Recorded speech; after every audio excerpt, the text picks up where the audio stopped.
My wife turned our block party into a comedy roast. A neighbor exposed the abuse. I ended the humiliation, filed for divorce, and reclaimed my dignity.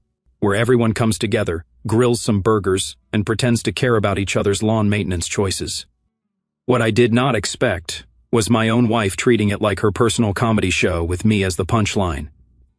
We had been married for 8 years, and somewhere along the way, she developed this habit of cutting me down in public, not the playful banter that couples do, but genuine attempts to embarrass me in front of other people.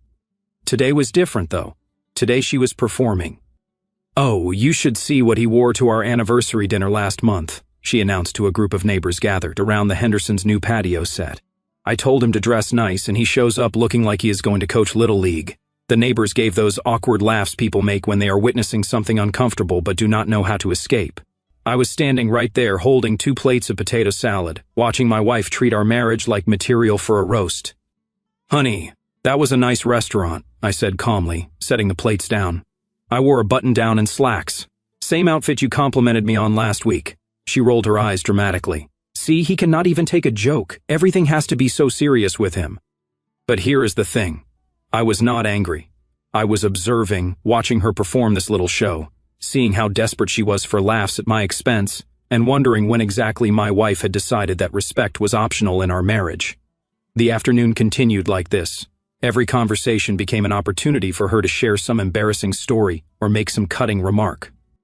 When our neighbor asked about my promotion at work, she jumped in with, "Oh, he loves telling people about that. It is basically a fancy title for the same job, but do not tell him I said that." When someone complimented the lawn, she said, "I had to practically force him to mow it. He would rather spend his weekends watching sports and eating chips." Each comment got a little sharper, a little more personal. She was feeding off the attention, the nervous laughter, the way people looked at me with that mixture of pity and secondhand embarrassment. I kept my mouth shut and my expression neutral. Years of dealing with difficult clients had taught me the value of staying calm when someone is trying to provoke a reaction. The more composed I remained, the more desperate her performance became. "You are being awfully quiet," she said, sidling up to me near the beverage table. "What is wrong?" "Cannot handle a little teasing." "I'm just listening," I replied, "learning a lot about what you really think of your husband." She laughed, but it sounded forced now. "You are being dramatic. Everyone knows we are just joking around." But we both knew that was not true. This was not joking around. This was public humiliation, and she was enjoying every minute of it. The neighbors were starting to look uncomfortable, some of them making excuses to move to other conversations. That is when I noticed her, our neighbor from 2 houses down, the one who always smiled and waved when she was out walking her dog. She was watching the whole thing unfold with an expression I could not quite read. Not pity, not embarrassment, but something else. Something like recognition. My wife was oblivious, still riding high on her performance. She grabbed my arm possessively and announced to no one in particular, "I better go get us some drinks before he starts complaining about being thirsty too." As she walked away toward the coolers, I felt a presence beside me. The neighbor, the one with the dog, had moved closer. "You handle that really well," she said quietly. "Most guys would have lost it by now." I looked at her properly for the first time. She was attractive, sure, but that was not what struck me. It was the way she was looking at me, like she saw something my own wife had apparently forgotten existed. "She is just having fun," I said, though the words felt hollow. "Is she?" The neighbor's tone was gentle but direct, because from where I am standing that did not look like fun for anyone except her. Before I could respond, my wife was heading back, carrying 2 red plastic cups, and wearing that satisfied expression she got when she felt like she had successfully entertained a crowd. She had no idea that her performance had been witnessed by someone who saw it for exactly what it was. The party continued, but something had shifted. I found myself paying attention to different things. The way people's conversations died when we approached, the uncomfortable silences that followed her jokes, the way that neighbor, the one with the dog, kept glancing over at us with that same unreadable expression. My wife, meanwhile, seemed energized by her earlier success. She was already planning her next performance, I could tell, looking around for the next opportunity to turn our marriage into entertainment for the neighbors. What she did not realize was that her audience was getting tired of the show. 20 minutes later, my wife announced she was going to help herself to the dessert table and maybe grab some more drinks. "Try not to bore anyone while I am gone," she said with that same forced laugh, patting my shoulder like I was a child she was leaving with a babysitter. The moment she was out of earshot, the neighbor with the dog approached me again. Up close, I noticed she had this confident way of moving, like someone who knew exactly what she wanted and was not afraid to go after it. "I'm going to ask you something, and I want you to give me an honest answer," she said, positioning herself so we were facing each other directly. "Are you single?" The question hit me like a physical force, not because it was inappropriate, but because of how it made me realize what my marriage had become. Here was a woman asking if I was available while my wife was 50 feet away, probably telling someone else about my latest domestic failure. "Married?" I said, though the word felt strange in my mouth. 8 years. She nodded but did not look surprised. "That is what I figured, but I had to ask. See, I have been watching you for months now, the way you handle yourself, the way you treat people with respect, even when they do not deserve it, the way you keep your composure when most men would be making a scene." I was not sure where this was going, but I was not stopping her either. "I was hoping you were single because I've been wanting to ask you out. Like, actually ask you out. Dinner, conversation, the chance to get to know someone who seems to have his priorities straight." The directness of it was refreshing. No games, no hints, no dancing around the subject. Just honest interest from someone who saw something in me that my own wife seemed determined to destroy. "That is a hell of a compliment," I said. "But like I said, I am married." "I know you are, and I can see how well that is working out for you." Before I could respond, she continued, "Look, I am not trying to break up anyone's marriage, but I am trying to understand how a woman can have a man like you and spend her time making him look small in front of the neighbors." It was a fair question I have been asking myself for the better part of 2 years. "She was not always like this," I said. Though even as I said it, I wondered if that was true or if I'd just been better at ignoring it back then. "People do not usually change overnight," she replied. "Sometimes we just start paying attention to things we used to overlook." That is when I saw my wife heading back, carrying a plate of brownies and scanning the crowd until her eyes landed on us. Even from a distance, I could see her expression change. The social smile disappeared, replaced by something sharper, more calculating. "Incoming," I said quietly. The neighbor followed my gaze and smiled. Not a nervous smile or an apologetic one, but the kind of smile someone wears when they are perfectly comfortable with who they are and what they have just said. My wife approached with that forced casualness people use when they are trying to appear unbothered by something that is clearly bothering them. "Well, well," she said, setting the plate down on the nearby table with more force than necessary. "Making new friends?" "Just talking," I said. "About what?" The question was directed at me, but her eyes were locked on the neighbor. "Actually," the neighbor said, stepping forward slightly, "I was just telling your husband what an impressive man you married. The way he handles himself, his composure under pressure. You are a lucky woman." The compliment was delivered with perfect sincerity, but I could hear the subtext. It was a test, seeing how my wife would react to someone praising the man she had spent the afternoon tearing down. My wife's smile became even more strained. "Oh, he has his moments, I suppose." "I imagine he has many moments," the neighbor replied smoothly. "Must be nice to have someone so stable and respectful, right?"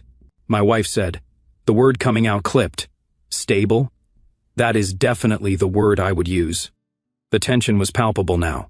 3 people standing in a triangle, each one perfectly aware of what was really being discussed. My wife was realizing that her performance had been witnessed by someone who was not buying the act. The neighbor was making it clear that she saw value where my wife saw comedy material, and I was standing between them, understanding for the first time in years what it felt like to have someone see me as something other than a target. "Well," my wife said, grabbing my arm with unnecessary force, "I think we should probably mingle. Lots of neighbors to catch up with." "Of course," the neighbor said. "It was nice talking with both of you. Really enlightening." As my wife pulled me away, I caught the neighbor's eye one more time. She gave me a small nod like she was saying, "I see you. Not the man your wife wants everyone to think you are, but the man you actually are." The rest of the party felt different after that. Every joke my wife made at my expense, every little dig disguised as playful banter felt amplified because now I knew what it looked like from the outside. Now I had a reference point for what respect actually looked like. And my wife, she seemed to sense that something had shifted, though she could not quite put her finger on what. She kept glancing back toward where the neighbor had been, her performance becoming more aggressive, more desperate. What she did not realize was that the audience she really needed to worry about was the one standing right next to her, the one who was finally paying attention. For the next hour, My wife's behavior escalated. Every conversation became an opportunity to reference our earlier interaction with a neighbor. She made pointed comments about women who do not respect boundaries and inappropriate behavior at family-friendly events. The irony was not lost on anyone paying attention. She positioned us near the grill area where most of the neighbors were gathered, essentially creating her own captive audience. That is when she made her mistake. You know what is funny? She announced loud enough for everyone within 20 feet to hear. Some people come to neighborhood parties thinking they can just walk up to married men and start flirting. Like, seriously, have some self-respect. The conversation around us stopped. People looked uncomfortable, shifting their weight and suddenly finding their plastic cups very interesting. But my wife was not done. I mean, when you are that obvious about it, it is just embarrassing for everyone involved, right, honey? She looked at me expectantly, waiting for me to validate her public attack on our neighbor. That is when I decided I was done being her silent partner in this performance. Actually, I said, my voice carrying clearly across the suddenly quiet group, I think what is embarrassing is spending an entire afternoon trying to humiliate your husband in front of the neighbors. You could have heard a pin drop. My wife's face went through about 3 different expressions in 2 seconds, settling on shocked outrage. Excuse me. You heard me. I sat down my drink and faced her directly. Every conversation today, every story you have told, every joke you have made has been at my expense. And now you want to attack someone for showing me basic respect. I was not attacking anyone. I was just pointing out that some behavior is inappropriate. Like telling everyone I can not dress myself. Like announcing that my promotion is not real. Like spending 2 hours making sure every person here knows how little you think of the man you married. The neighbors were starting to back away, creating a wider circle around us. Some looked fascinated by the drama. Others seemed mortified to be witnessing it. But nobody was leaving. You are being ridiculous, she said, her voice getting higher. It was just harmless teasing. Everyone knows that.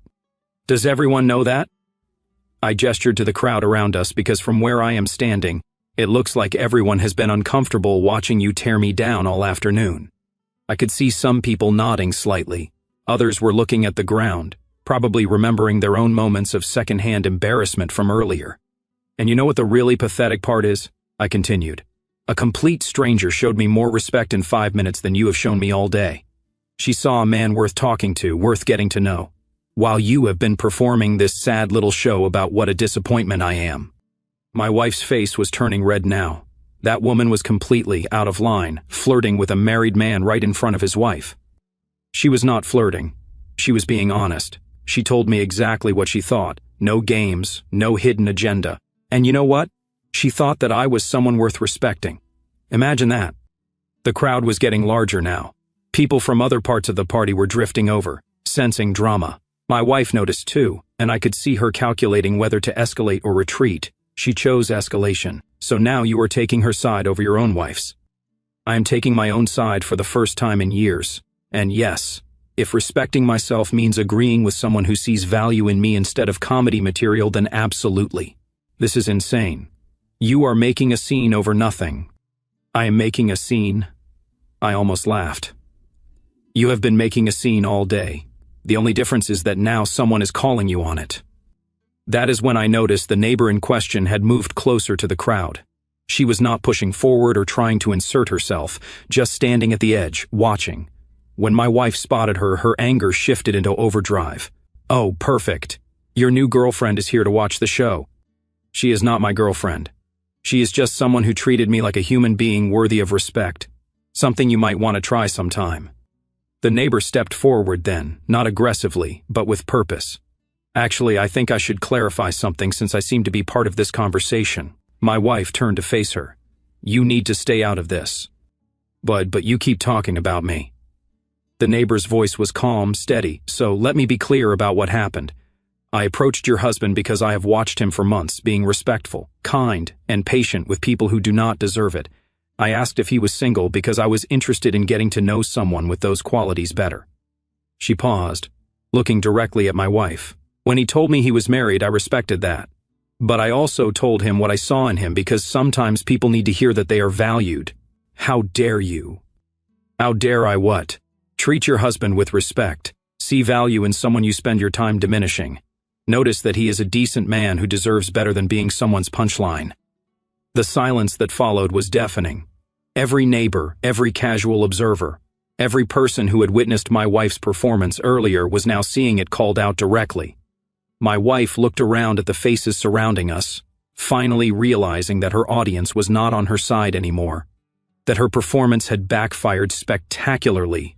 "We are leaving," she said, grabbing my arm. But I did not move. "Actually," I said, removing her hand from my arm, "I think I will stay a little longer, enjoy the party, maybe have some actual conversations with people who do not think I am a walking comedy routine." The look she gave me could have melted steel, but for the first time in years, I was not intimidated by her anger. I was done being managed, manipulated, and made small for her entertainment. "Fine," she said, "stay. Make a fool of yourself, but do not expect me to clean up the mess when you come crawling home." She stormed off toward the house, leaving me standing in a circle of neighbors who had just witnessed 8 years of marriage implode in spectacular fashion. Some looked sympathetic, others seemed relieved that someone had finally said what they had all been thinking, but the person whose opinion mattered most was standing right there looking at me with something I had not seen in my wife's eyes for years: respect. I stayed at the block party for another 2 hours, not to prove a point, but because for the first time in years I was actually enjoying myself. The neighbors who approached me afterward were not offering pity or awkward consolation. They were treating me like an adult who had finally stood up for himself. One of the guys from down the street clapped me on the shoulder and said, "About time, man. We have all been watching that for years, wondering when you were going to say something." Another neighbor, an older woman who had hosted the party, pulled me aside and said, "That took courage. A lot of marriages do not survive when one person decides the other is not worth respecting anymore." But it was the neighbor who had started this whole thing who had the most impact on my evening. She did not gush or make it dramatic. She just said, "You handled that exactly right. No anger, no insults, just truth." That is rare. When I finally decided to head home, I knew what I was walking into. My wife's car was in the driveway and every light in the house was on. She was waiting for me, probably planning her counterattack. I found her in the kitchen, sitting at the island with a cup of coffee and that expression she wore when she was preparing for battle. The moment I walked in, she launched, "Are you satisfied? Do you feel good about humiliating me in front of the entire neighborhood?" "I feel good about not letting you humiliate me anymore," I said, grabbing a bottle of water from the fridge. "There is a difference. What happened to you today? This is not like you." No, today was exactly like me, the real me. The version you have been trying to bury under 8 years of public criticism and private contempt. She stood up, pacing. "Now I do not have contempt for you. That is ridiculous." "Really? When is the last time you introduced me to someone without including a joke about my flaws? When is the last time you talked about me to your friends without making me the butt of some story?" She opened her mouth to answer, then closed it because we both knew she could not. "I tease you because we are comfortable with each other. That is what couples do. No, that is what couples do when they do not respect each other anymore. And I am done being comfortable with disrespect." "So what? You are going to leave me over a stupid block party?" "I am going to leave you because of who you have become." The block party just made it impossible to ignore anymore. That stopped her pacing. "Leave me? You are talking about leaving me?" "I am talking about ending a marriage where one person thinks the other exists to be her entertainment, where I am supposed to smile while you tear me down and pretend it is affection. You are overreacting. People say things they do not mean when they are trying to be social. For 2 hours, every conversation, every story, every joke at my expense was just being social." She sat back down and I could see the calculation in her eyes, trying to figure out how to spin this, how to make me the unreasonable one. "Look, maybe I went a little overboard today, but you completely embarrassed me in front of everyone, taking that woman's side, making me look like the villain. You made yourself look like the villain. I just stopped pretending you were not one. That is a horrible thing to say. It is an honest thing to say. And after today, I am done saying anything that is not honest."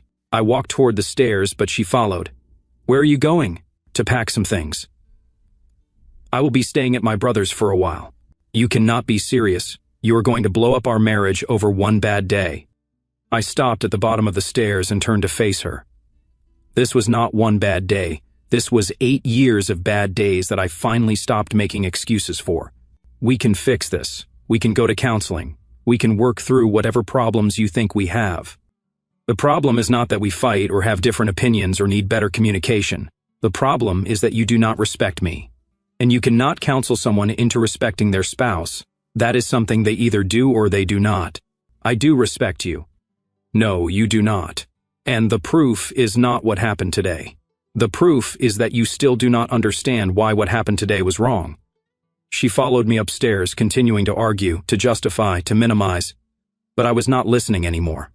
I was packing a suitcase with the methodical efficiency of someone who had already made their decision. You are throwing away 8 years because of one conversation with some neighbor you barely know.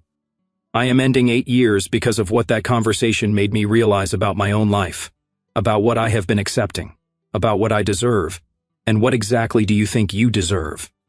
I stopped packing and looked at her directly. Someone who is proud to be married to me instead of embarrassed by me. Someone who builds me up instead of tearing me down. Someone who sees me as a partner instead of a punchline. I never said I was embarrassed by you. You did not have to say it. You spent an entire afternoon showing everyone exactly how you feel about your husband. I closed the suitcase and headed for the door. She grabbed my arm, the same possessive grip she had used at the party. Do not do this. Do not throw away our marriage because you are angry about one stupid party. I removed her hand gently but firmly.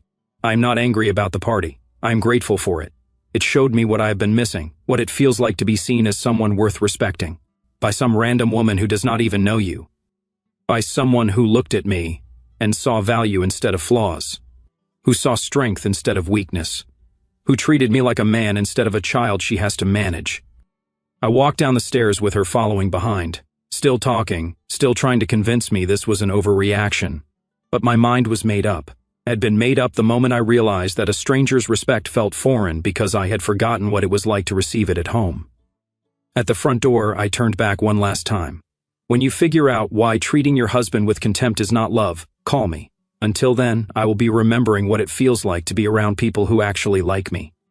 I walked out to my car, put the suitcase in the trunk, and drove away from 8 years of accepting less than I deserved. In my rearview mirror, I could see her standing in the doorway, probably still trying to figure out how this had become my fault, but I was not looking back anymore. I was finally looking forward. 3 days later, I was sitting in a law office downtown, signing papers that would officially end my marriage.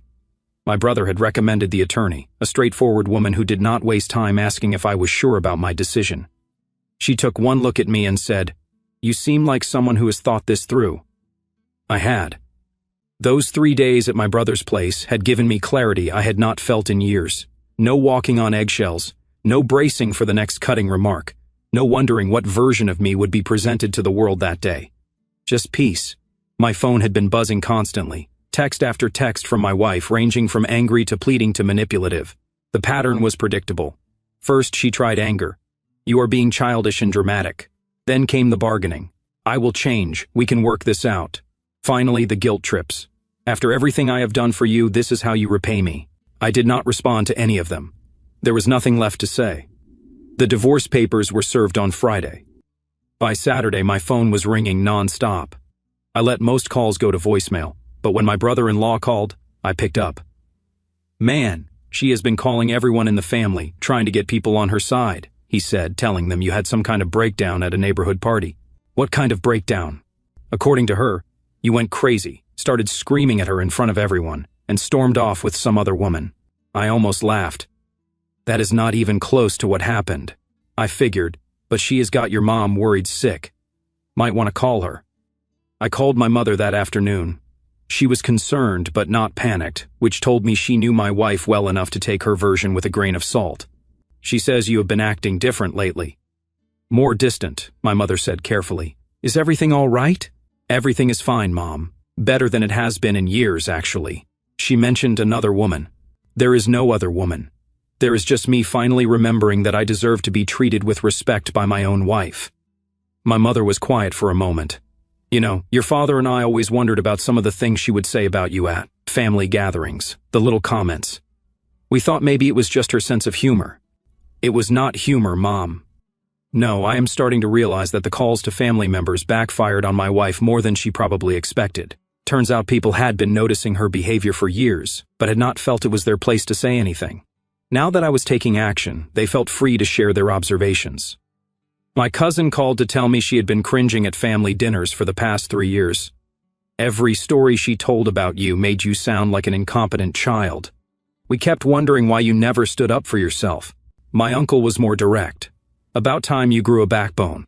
That woman has been walking all over you since the wedding. But the most interesting development happened the following Tuesday. I was checking my mail at the house, picking up some documents I needed for the attorney when the neighbor approached. Me, the one who had started this whole chain of events. "How are you holding up?" she asked, genuinely concerned. "Better than expected," I said. "Thanks for asking. I heard she has been telling people you left her for me." "Yeah, I heard that too. Sorry you got dragged into this." She shrugged. "I am not worried about neighborhood gossip, but I wanted you to know that several people have come up to me since the party, thanking me for saying what they had all been thinking. Really, your wife's behavior was not just bothering you, it was making everyone uncomfortable. People were starting to avoid inviting you both to things because they did not want to watch her tear you down." That hit harder than I expected. Not only had I been accepting disrespect, I had been allowing it to affect my relationships with other people. The woman across the street told me she stopped having you over for barbecues because she could not stand listening to your wife belittle you in front of her kids. I felt a mix of embarrassment and validation. Embarrassment that it had gotten so bad that people were avoiding us. Validation that I was not crazy for thinking the behavior was unacceptable. "Anyway," she continued, "I just wanted you to know that you did the right thing. And if you ever want to have that conversation we started at the party when things settled down, I would still be interested." She walked away before I could respond, leaving me standing there with my mail and a strange sense of possibility I had not felt in years. That evening, my wife showed up at my brother's apartment. I watched through the window as she sat in her car for 20 minutes, probably rehearsing whatever speech she had prepared. When she finally knocked, I almost did not answer. "We need to talk," she said when I opened the door. "No, we do not. We need to get divorced. That is what lawyers are for. This is ridiculous. You are throwing away our entire life together because I hurt your feelings at a party. I am ending a marriage where my feelings do not matter to my wife. Your feelings do matter to me." When? When have my feelings mattered to you? When you were making jokes about my appearance. When you were telling strangers I was incompetent. When you were treating our marriage like comedy material. She tried a different approach. "Look, I know I can be critical sometimes, but it is only because I want you to be the best version of yourself." The best version of myself according to who? You. Because the person I am right now, the one who will not tolerate being disrespected, this is the best version of myself I have been in years. You are different. Harder. This is not who you used to be. You are right. I used to be someone who accepted being treated poorly because I thought that was what marriage required. Now I am someone who knows better. I started to close the door, but she put her hand out to stop it. What if I promise to change? What if I go to therapy, work on myself, learn to communicate better? Then you will be a better person for your next relationship. This one is over. Please do not do this. I love you. No, you do not. You love having someone to manage, someone to feel superior to, someone who will not fight back when you tear them down. But you do not love me. I closed the door and listened to her cry on the other side for about 10 minutes before she finally left. It should have made me feel guilty, but it did not. It made me feel free. 2 weeks later, the divorce papers were filed. My wife had stopped calling, stopped showing up, stopped trying to rally family members to her cause. She had finally realized that this was not a negotiation or a phase I was going through. This was me taking my life back. 6 months after the block party that changed everything, I was standing in my new kitchen making coffee on a Saturday morning without anyone commenting on how I was doing it wrong. The divorce had been finalized 3 weeks earlier. Clean, simple, no drama. My ex-wife had finally stopped fighting it when she realized the neighbors were not taking her side. The house I bought was 3 streets over from our old neighborhood, close enough to maintain friendships I had rediscovered, far enough to start fresh. My brother had asked why I did not move across town, get a complete change of scenery. Because I am not running from anything anymore, I told him. This is my neighborhood too. The neighbors had been interesting to watch during the whole process. Some had chosen sides, but most just seemed relieved that the uncomfortable dinner party dynamic was over. The couple next door to my old house told me they had started having people over again now that they did not have to worry about witnessing public humiliation disguised as marriage. My ex-wife had moved in with her sister across town. Word was she had been telling people I had had a midlife crisis, but fewer people were buying that story as time went on. When you spend years making someone look bad in public, people remember when the truth comes out. The doorbell rang. interrupting my thoughts. Through the window I could see her, the neighbor who had started this whole transformation with one honest conversation. "Hope you do not mind me stopping by," she said when I opened the door. "I was walking past and saw you were up." "Not at all. Want some coffee?" We sat on my back deck, talking about everything except the obvious elephant in the room. Work, travel plans, the new restaurant downtown. Normal conversation between two adults who respected each other. "Can I ask you something?" she said eventually. "Sure. Do you ever regret it? Standing up for yourself that day?" I thought about it for a moment. I regret waiting so long to do it, but the actual decision, never. "Good, because I have been wanting to ask you something for months now, but I did not want to complicate things while you were going through the divorce." I set down my coffee cup and gave her my full attention. "I know this might seem fast, but would you like to have dinner with me? Actual dinner, not neighborhood party, small talk." The request was simple, direct, honest. Everything I had forgotten a relationship could be. "I would like that," I said. "I would like that a lot." We made plans for the following weekend. Nothing dramatic, nothing rushed, just two people who had seen something in each other worth exploring. After she left, I sat on my deck for another hour, thinking about how different my life looked now. No more bracing for criticism, no more wondering what version of me would be presented to the world, no more accepting disrespect as the price of companionship. My phone buzzed with a text from my brother. "Saw your ex at the grocery store yesterday." She looked miserable. I did not respond. Her happiness was not my responsibility anymore, and her misery was not my victory. It was just the natural consequence of treating people poorly until they stopped accepting it. That evening, I grilled a steak on my new patio and ate it while watching the sunset. No one criticized my cooking method or suggested I was doing it wrong. No one made jokes about my choice to eat alone or questioned whether I really needed that much food. Just peace, just respect, just the life I had forgotten I deserved. The block party had been 6 months ago, but it felt like a lifetime. The man who had stood there accepting public humiliation as the price of keeping peace was gone. In his place was someone who understood that respect is not negotiable, that dignity is not optional, and that sometimes the best thing you can do for yourself is stop accepting less than you are worth. I raised my beer to the sunset and smiled. Tomorrow was looking pretty good. Our story has come to an end. If you have made it this far, how about subscribing to our channel? It helps us immensely.